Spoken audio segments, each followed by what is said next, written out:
Marvel's WandaVision definitely has all eyes on them. I mean, to think it's going to be the first piece of MCU content we've gotten since Spider-Man Far From Home. Nope. We are not counting Agents of S.H.I.E.L.D., Hellstrom, and Runaways. Get out of here with that. But what we are going to count is all the different decades they're going into in WandaVision.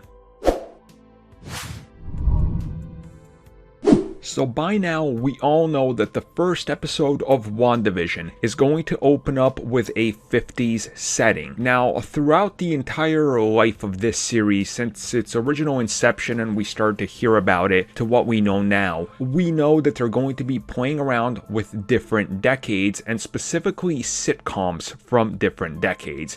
But we've never had a concrete confirmation of exactly how many, why, how, or any of that. Now at least we got a sort of answer to the first one, because recently Vision himself, Paul Bettany, talked a little bit about the upcoming 2021 release and about the different decades that they're going to be exploring. And he said you're at least going to see the 50s, 60s, 70s, 80s, and 90s in this, and that's not even all of it. So there definitely seems to be this keep the spoilers away type of notion. At least that's what I'm getting from it. And saying that we're going to see at least 6 different decades is pretty damn awesome. And I wonder what shows they're specifically going to riff on, or if it's a generalization of it. And I'm really excited to see what they do with the 90s, since this is a Disney TV series, and their 90s time block with like TGIF and all that is very well known to people my age. So it'll be interesting to see what they pull from there, or if they go after the older audience of the 90s with things like Friends, for example. But then in the meantime, you have to also look at how do they cater to everybody, and do they sort of do the Marvel thing where they're gonna amalgamate multiple different things and pull from here and there to kind of make it their own, yet make clear-cut references to everything. Now also, what else was teased by him was the fact that every single decade does have a narrative plot point, and it does lead to something and a revelation in relation to something, but he would not go further.